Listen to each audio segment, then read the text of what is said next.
வணக்கம் அன்பு நண்பர்களே. ஸோ இலங்கை தமிழர்கள் நிறைய பேர் வந்து இலங்கையில் எலெக்ஷன் வீடியோ போடுங்கன்னு நான் என் யூடியூப்பில் ஏற்கனவே தெளிவாக சொல்லியிருந்தேன். எனக்கு ரெண்டாவதாக மகன் பிறந்திருக்கான். ஏற்கனவே ஒரு வீடியோவில் ரெண்டாவது பையன் பிறந்திருக்கு, அதனால் ஒய்ஃப் வந்து அவங்க அம்மா வீட்டுக்கு போயிருக்காங்க. ஸோ நீங்கள் நினைக்கிற மாதிரி வீடியோ போடுங்கன்னு நீங்கள் ஒரு கமெண்ட் போட்டுருவீங்க. ஆனால் அதுக்கு பிறகு நம்ம அந்த உங்கள் டேட்டாலாம் எடுத்து அதை பிரிண்ட் அவுட் போட்டு அதுக்கு பின்னாடி அசிஸ்டன்ட் இப்போ ஒய்ஃப் இல்லாமல் நம்ம பண்ண முடியாது. வேற யாரையாவது நம்ம அசிஸ்டண்ட்டாக வச்சுட்டோம்னா அவங்க தொழிலை கற்றுட்டு போயிடுவாங்க. ஸோ இதில் நிறைய பிரச்சனை இருக்குது, அதனால் ஸ்கிப் பண்ணிடலாமா இந்த எலெக்ஷன் அப்படின்னு நினச்சேன். சரி, ஏற்கனவே நம்ம 2019 18 போட்டோம். அதே மாதிரி நம்ம சொன்ன மாதிரி அப்பா அந்த டைமில் மஹிந்த ராஜபக்சே ஜெயிச்சாரு. அதே வீடியோவில் நம்ம சொன்னோம் இது கண்டினியூ பண்ண மாட்டாருன்னு சொல்லியிருந்தோம். அதே மாதிரி கண்டினியூ ஆகாமல் அவருக்கு பிரச்சனை வந்தது. ஸோ இப்போ வந்து ரணில் விக்ரமசிங்கே பிரசிடெண்ட்டாக இருக்காரு. இந்த நிலைமையில இப்போ எலெக்ஷன் வந்திருக்கு. ஸோ 2024 பிரசிடென்ட் எலெக்ஷன் இந்த காணொலி தான் நம்ம பார்க்க போகிறோம். ஸோ இதில் முன்னாடியே நான் ஒரு விஷயம் சொல்லிடுறேன். நான் என்னுடைய முழு எஃபோர்ட் அந்த தடவை போடலை. அதுக்கு காரணம் எனக்கு இது பண்ணுறதுக்கான சூழ்நிலையில் என்னுடைய ஒய்ஃப் இல்லாதனால என்னால் ஒரு டீப்பாக எடுத்து பிரிண்ட் அவுட் போட்டு அனலைசிஸ் பண்ணி ரொம்ப இதெல்லாம் பின்னாடி இது பேக்ஹண்ட் ஒர்க். இப்போ நீங்கள் வீடியோ ஒரு 20 நிமிஷம் பார்க்குறீங்கன்னா இந்த 20 நிமிஷத்தில் நாங்கள் தயார் பண்ணல. இதுக்கு பின்னாடி நாள் கணக்கில் மணிக்கணக்கில் 10 மணி நேரம் 20 மணி நேரம் ஒவ்வொருத்தரோட இதையும் எடுத்து இதுக்கு பின்னாடி 2-3 நாள் உழைப்பு இருக்குது. இந்த 2-3 நாள் உழைப்பை இந்த தடவை நான் முழுமையாக திருப்தியாக ஆத்மார்த்தமாக பண்ண முடியல. ஸோ அதனால் என்னுடைய அக்யூரேட் ரிசல்ட் இந்த தடவை வருமானது எனக்கு தெரியல.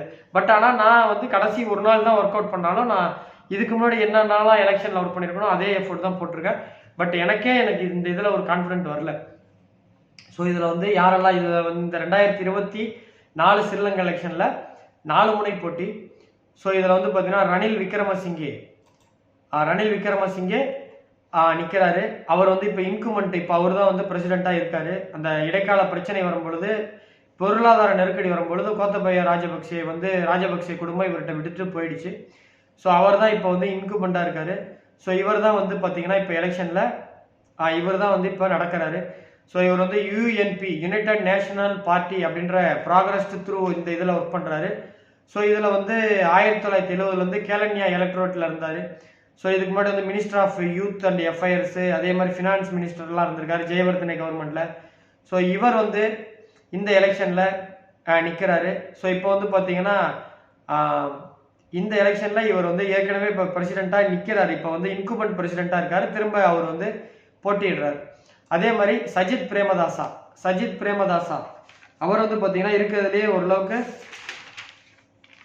40 வருஷம் பக்கம் அரசியல்வாதி. ரணில் விக்ரமசிங்கோட தான் 2019 வரைக்கும் இருந்தார். இப்போ அவர் பார்ட்டியை தனியாக உடைச்சிக்கிட்டு இப்போ அவர் தனியாக வந்துட்டார். ஸோ ரணசிங்க பிரேமதாசா அவருடைய மகன் தான் இவர். ஸோ இவர் வந்து பார்த்தீங்க அப்படின்னா இப்போ வந்து இவர் வந்து ஸ்ரீலங்கன் பாலிடிக்ஸில் வந்து பார்த்தீங்கன்னா இவங்க அப்பா வந்து படுகொலை பண்ணாங்க 1993 யூஎன்பியில் வந்து இருந்தார். இப்போ வந்து ஹம்பந்தோட்டா டிஸ்ட்ரிக்டில் வந்து 1994 இவர் முதல் முறை அரசியல் பிரவேசம் பண்ணார். ஸோ இவர் ஏற்கனவே வந்து டெபுட்டி மினிஸ்டர் ஆஃப் ஹெல்த்தில் இருந்திருக்காரு. அதே மாதிரி வந்து யூஎன்பியோடைய பார்ட்டி லீடராக இருந்திருக்காரு. அதே மாதிரி minister of housing and Samruddhi அப்படின்றது இருக்கார். 2019 எலெக்ஷனில் இவர் 2வது இடத்துக்கு வந்தார். அப்போ நம்ம மஹிந்த ராஜபக்சே ஜெயிப்பாரே, இவர் 2வது இடத்துக்கு வரணும், அதே மாதிரி ஆனிச்சு. அதனால் இவர் ஆப்போசிஷன் லீடராக இருக்கார். ஸோ இவர் வந்து பார்த்தீங்கன்னா கட்சியினுடைய ஆப்போசிஷனாக இருக்கார். ஸோ இந்த டைமில் வந்து 2022 பொருளாதார கிரிசிஸில் வந்து பார்த்தீங்கன்னா இவர் பெரிய ரோல் பண்ணார். இன்டைரக்டாக பிரசிடென்டல் எலெக்ஷன்லாம் வந்து அவரும் போட்டி போட்டார். கடைசியாக வந்து ரணில் விக்ரமசிங்கே ஜெயிச்சார். அடுத்து வந்து பார்த்தீங்கன்னா அனுரகுமாரா திசாநாயக்கி அப்படின்றவர். ஸோ இவர் வந்து பார்த்தீங்கன்னா இவருடைய பொலிட்டிக்கல் வந்து பார்த்தீங்கன்னா ஜேவிபி அப்படின்றது போலிட் பூரோ அப்படின்றது அந்த கட்சியில் இருக்காரு. ஸோ இந்த கட்சி சார்பாக இவர் நிற்கிறார். லாஸ்ட் டைம் வந்து ஒரு 3.5% தான் வாங்கினாரு. நம்ம அந்த எலெக்ஷன்லேயே சொன்னோம் அடுத்த எலெக்ஷனில் இவர் ஒரு பெரிய லீடராக வருவார்ன்ற மாதிரி சொல்லியிருந்தோம். அதே மாதிரி ராஜபக்சேவுடைய மகன் நமல் ராஜபக்சே அவர் நிற்கிறார். ஸோ அவருடைய ஜாதகத்தில் இவர் கண்டெஸ்ட் பண்ணுறார். பட் ஜாதக ரீதியாக இப்போ ஜெயிக்கிறதுக்கான வாய்ப்புகள் இல்லை, எதிர்காலத்தில் உண்டு. பட் இந்த எலெக்ஷனில் இல்லை. ஸோ போட்டி வந்து பார்த்தீங்கன்னா மும்முனை போட்டி தான். ரணில் விக்ரமசிங்கே, சஜித் பிரேமதாசா, அனுரகுமாரா. ஸோ முதல்ல நம்ம இவருடைய அவங்க ஜாதகத்தை பார்ப்போம். ஜாதகத்தை நம்ம பார்த்தோம் அப்படின்னா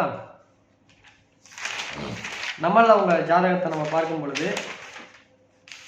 அவர் 10/4/1986 காலையில் 10 மணிக்கு இலங்கையில் கொழும்புல பிறந்திருக்கார். ரிஷப லக்கணம், லக்கணத்திலே மாந்தி, 6ஆம் இடத்துல கேது, 7ஆம் இடத்துல சனி இருக்கு, 8ஆம் இடத்துல செவ்வாய் சேர்ந்திருக்கார், 10ஆம் இடத்துல புதன் குரு, லக்னத்துக்கு 11ஆம் இடத்துல சூரியன், 12ஆம் இடத்துல சந்திரன், சுக்கிரன், ராகு. ஸோ இவருடைய ஜாதகத்துல எதெல்லாம் பலமான கிரகம்னு பார்க்கும் பொழுது லக்னத்துக்கு 10ல குருவும் புதனும் குருவும் இருக்காங்க. ஸோ வந்து பார்த்தீங்கன்னா 2 11ஆம் அதிபதியும் 5 8ஆம் அதிபதி. அப்ப வந்து 2 11ன்றது ரெண்டுமே நல்ல இடங்கள். ஸோ 2 11 குரு சேர்க்கை இருக்கு. அதே போல வந்து பாத்தீங்கன்னா இந்த ஜாதகத்துல சுக்கிரன் ராகு சேர்க்கை இருக்கு. எப்பயுமே ரிஷப லக்கணத்துக்கு லக்கணாதிபதி சுக்கிரன் சேர்வது நல்லது. அதுவும் இங்க மறைவு ஸ்தானத்துல இருக்கிறது ரொம்ப நல்லது. ஸோ இது ஒரு நல்ல ஒரு அமைப்பு. அதே போல வந்து பாத்தீங்கன்னா செவ்வாய் வந்து 4ஆம் பார்வையா சூரியனை பார்க்கறாங்க. எப்பயுமே லக்கணத்திற்கு 4ஆம் அதிபதி சூரியனாக வந்து அவரை மற்ற கிரகங்கள் விசேஷ பார்வையால் பார்த்தால் அவருக்கு சிறு வயதிலிருந்தே ஒரு புகழ் கிடைக்கும். ஸோ இவர் பாண்டிங் சில்வர் ஸ்பூன் மாதிரி இருந்தார். Right, okay. பட் இப்போ இவருக்கு நடக்கக்கூடிய தசா புத்தியும் சரியில்லை. அதே மாதிரி கோச்சாரத்துல சூரியன் மேல ராகு போறது அரசியலுக்கு எப்பயுமே வெற்றி அடைய முடியாது. இப்போ இவருடைய ஜனனகால ஜாதகத்துல மீனத்துல சூரியன் இருக்கு. அதன் மேலேயே ராகு போறதுனால இது ஜெயிக்கிறதுக்கான வாய்ப்புகள் இல்லை. ரைட். ரெண்டாவதா நம்ம வந்து ரணில் விக்ரமசிங்கே அவருடைய ஜாதகத்தை பார்ப்போம். ஸோ ரணில் விக்ரமசிங்கே ஜாதகத்தை பார்க்கும் பொழுது லக்கணம் மேஷ லக்கணம், லக்கணத்துக்கு 2ல மாந்தி, லக்கணத்துல ராகு, 5ஆம் இடத்துல சனி, 7ஆம் இடத்துல கேது, 10ஆம் இடத்துல சந்திரன் குரு, 11ஆம் இடத்துல புதன், 12ஆம் இடத்துல சூரியன் சுக்கிரன் செவ்வாய். இந்த அமைப்பு இருக்கு. இவருக்கு எப்படி நம்ம நமல் ராஜபக்சே அவருக்கு வந்து மீனத்துல கோச்சாரத்துல இருக்கக்கூடிய ராகு ஜனனகால சூரியனோட தொடர்பு கொண்டு ஆகாதுன்னு சொன்னோமோ அதே மாதிரி இவருக்கும் இது வந்து ஆகாத ஒரு டைம். ஏன்னா நல்லா கவனிங்க, இந்த இடத்துல மீனத்துல சூரியன் இருக்கு, அதே இடத்துல இப்ப கோச்சாரத்துல ராகு அங்க பிரவேசம் பண்றாரு. அதனால வந்து இது வந்து செட் ஆகல. ஸோ இதுல வந்து இப்ப ஏகப்பட்ட ப்ராப்ளம் ஓடிட்டு இருக்கு. இப்ப இதுல வந்து பிரச்சனையா இருக்கு. ஸோ இப்போ வந்து லக்கணத்திற்கு 12ஆம் இடத்துல சூரியனும் சுக்கிரனும் செவ்வாயும் சேர்ந்திருக்கு. இப்படி வந்து அமைப்பு இருக்கிறதுனால ஸோ ரணில் விக்ரமசிங்கே அவர்களுக்கு இந்த எலெக்ஷன்ல பெரிய பின்னடைவு ஏற்படுவதற்கான வாய்ப்புகள் இல்லைனாலும் எலெக்ஷன்ல வெற்றி பெறுவதற்கான வாய்ப்புகள் இல்லை. அடுத்து நம்ம சுஜித் பிரேமதாசா அவருடைய ஜாதகத்தை பார்ப்போம். 12/1/1967 எலெக்ஷன்லேயே வந்து பார்த்தீங்கன்னா க்ளோஸ்ல போய் தோத்தாரு. ஒரு 3% 4% வித்தியாசம் தான். 12/1/1967 காலை 10 மணிக்கு இலங்கையில பிறந்ததா. இது வந்து சரியான டைமான்னு தெரியல, அது ஒரு பிரச்சனை இருக்கு. ஸோ இவருக்கு வந்து பார்த்தீங்கன்னா இப்போ சனி தசை நடக்குது. சனி தசையில சூரிய புத்தி நடக்குது. சூரியன் லாபஸ்தானத்தில் இருக்காரு.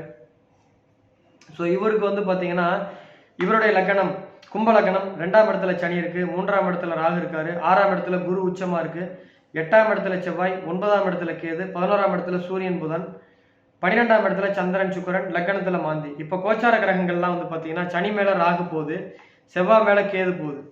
அதனால இவர் எதிர்பார்த்ததை விட இவருக்கு ஒரு பின்னடைவு ஏற்படுவதற்கான வாய்ப்புகள் உண்டு. அதே மாதிரி வந்து பாத்தீங்கன்னா குரு வந்து கோச்சாரத்துல 4ல இருக்கு. இது ஒரு பாசிட்டிவான விஷயம். அதே மாதிரி தசா புத்தி வந்து பாத்தீங்கன்னா லக்கணத்துக்கு லாபஸ்தானத்துல இருக்கிற புத்தி தான் நடக்குது. அடுத்ததா நம்ம பார்க்க போறது அனுராக் குமாரா. ஸோ அனுராக் குமாரா 24 நவம்பர் 1968 காலை 9 மணிக்கு கொழும்புல பிறந்திருக்கார்.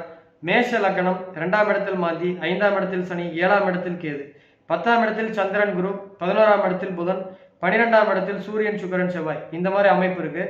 இவருக்கும் சூரியன் மேல நீங்க ராகு போகுதுன்னு நீங்க கேட்கலாம். ஆனா இங்க என்ன பிரச்சனை அப்படின்னா இவருடைய லக்கணத்துக்கு 5ஆம் அதிபதி மேல சூரியன் போலாம். கூட வந்து யார் இருக்கான்னா உச்சமடைந்த சுக்கிரன் இருக்கு. அது ஒரு நல்ல அமைப்பு. ஸோ இந்த அமைப்பு வச்சு 4 அமைப்பு வச்சு பார்க்கும் பொழுது இப்போ அமைப்புல நம்ம 4 முனை போட்டியில ஃபர்ஸ்ட் நமல் ராஜபக்சே வெற்றி பெறுவதற்கான வாய்ப்பே இல்லைன்றது என்னுடைய கணிப்பு. 2வது ரணில் விக்ரமசிங்கேவுக்கும் சரியான அமைப்பு இல்லை. ஸோ இங்க வெற்றி பெறக்கூடிய வாய்ப்பு யாருக்குன்னா சஜித் பிரேமதாசாவுக்கும் அனுராக் குமாராவுக்கும் வாய்ப்பு அதிகம். இதுல 2 பேருடைய ஒரிஜினல் டேட் ஆஃப் பர்த் கிடைக்கல. இதெல்லாம் விக்கிபீடியால இருந்து நான் என்னுடைய டேட் ஆஃப் பர்த் வச்சு, ஏன்னா இப்போ வழக்கமா இப்போ லாஸ்ட் மினிட்ல அறிபறிலாம் பண்ணணும். தோத்தா கூட எனக்கு பிரச்சனை கிடையாது. இது தோத்தா எனக்கு முதல் தோல்வி கிடையாது, ஜெயிச்சா இது முதல் வெற்றியும் கிடையாது. ஸோ இது வரைக்கும் 78 தேர்தலுக்கு மேலே நம்ம பண்ணியிருக்கோம். ஸோ அதனால இது வந்து எனக்கு ஒரு எக்ஸ்பீரியன்ஸ் தான். ஸோ அதனால ஒன்றும் பிரச்சனை இல்லைன்னு தான் நான் பண்றேன். அப்படி பார்க்கும் பொழுது சுஜித் பிரேமதாசா அனுராக் குமாரா 2 பேருக்குமே ஈக்குவல் பவர் இருக்கு. பட் 2 பேர் ஜெயிப்பான்னு நம்ம சொல்ல முடியாது. 2 பேர்த்துல யாரோ ஒருத்தர் தான் ஜெயிப்பாங்க. அப்படி பார்க்கும் பொழுது தசாபுத்தி அடிப்படையில் பார்க்கும் பொழுது சுஜித் பிரேமதாசா அவருக்கு அனுராக் குமாராவோட ஒரு எட்ஜ் இருக்கு. அது வந்து பாத்தீங்கன்னா ரொம்ப டிஃபரன்ஸ் வந்து பாத்தீங்கன்னா ரொம்ப மைல்டு டிஃபரன்ஸ் தான் வரும். ஒரு 2-3% ஓட்டு வித்தியாசத்துல தான் வரும். ஸோ என்னுடைய ஜோதிட கணிப்பு சுஜித் பிரேமதாசா அவர் வெற்றி பெறுவதற்கான தான் வாய்ப்புகள் உண்டு. ஸோ சுஜித் பிரேமதாசா அவர் மீண்டும் இலங்கை முதன்முறையாக இலங்கையினுடைய அதிபராக ஜனாதிபதி தேர்தல் வெற்றி பெற்று இலங்கையின் அதிபராக அமரப்போவதற்கான வாய்ப்புகள் ஸ்ரீ பாலாஜி ஜோதிட ஆராய்ச்சி மையத்தின் சார்பாக இருக்கு. ரெண்டாவது இன்னொரு விஷயம், டிஸ்பிளேல என்னுடைய நம்பர் வருது பாருங்க, 8870990058. இது ஒன்று தான் என்னுடைய நம்பர். 8870990058 இது ஒன்று தான் என்னுடைய நம்பர். இதை தவிர வேற எந்த நம்பர் நான் யூஸ் பண்றதில்ல. இது வந்து ஒரு number, personal number, VIP number, அப்படிலாம் எந்த நம்பரும் என்கிட்ட கிடையாது. இது ஒரே நம்பர் தான் யூஸ் பண்றேன்.